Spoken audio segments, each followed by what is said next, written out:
Drop it.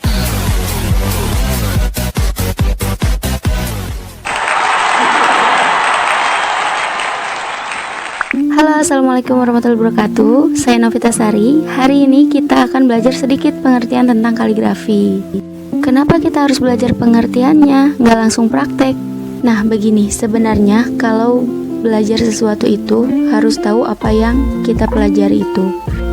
Jadi kita harus tahu dulu apa pengertiannya, berasal dari mana, sejarahnya bagaimana, baru kita akan praktek. Baik, kita akan langsung masuk ke pengertian. Kaligrafi menurut bahasa berasal dari bahasa Yunani, yaitu kalios dan graphein. Kalios artinya indah dan graphein artinya tulisan atau aksara.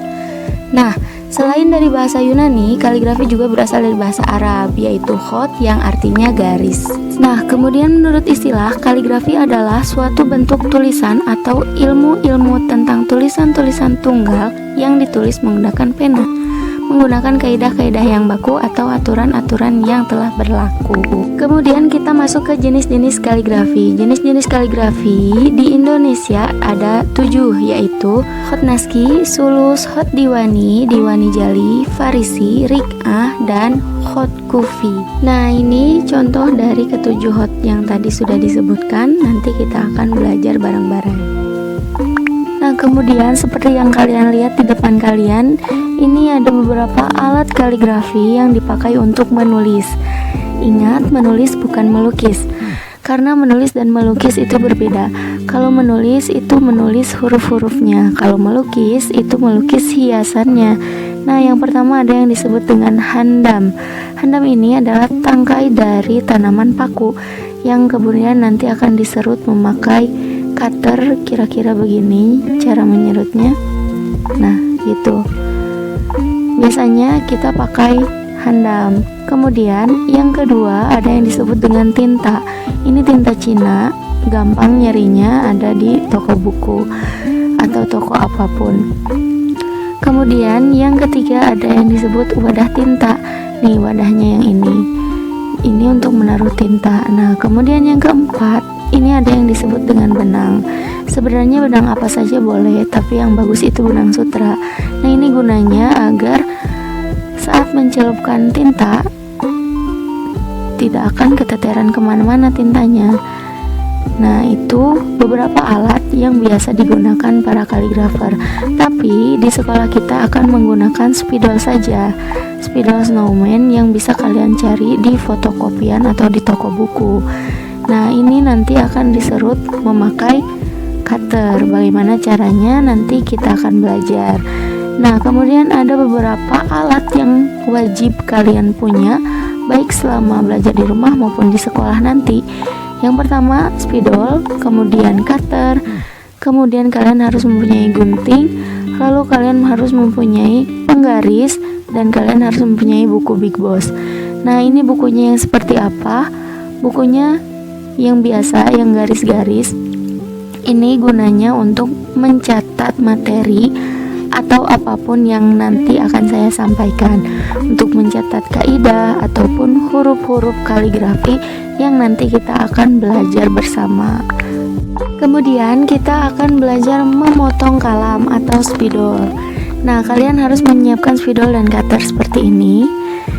Yang pertama, kalian harus memotong bagian kanannya spidol tersebut, tuh sedikit aja.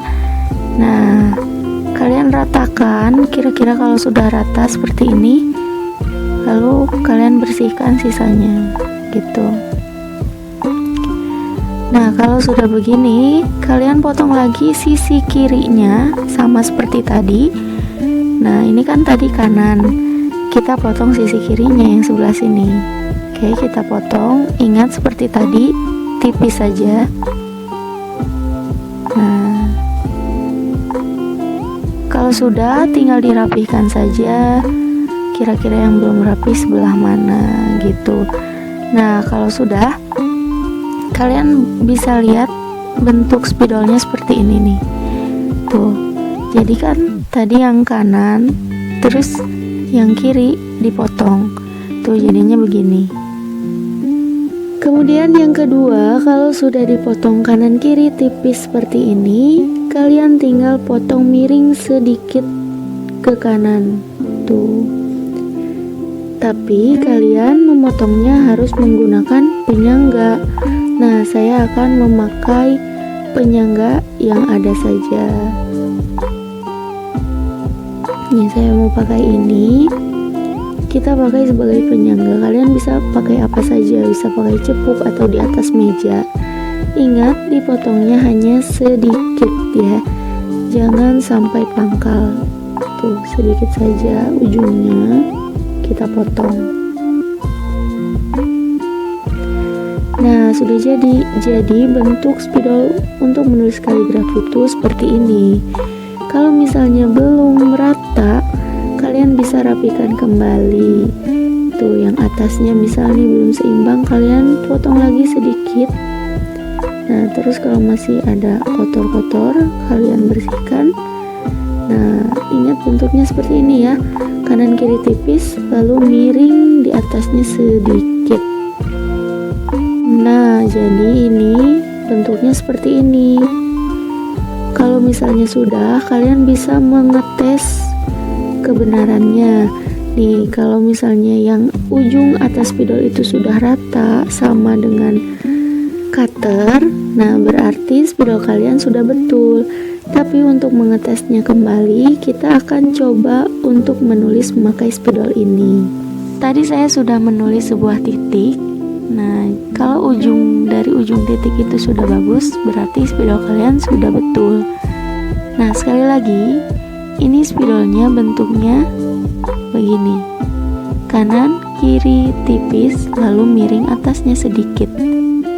Gitu ya, sudah paham?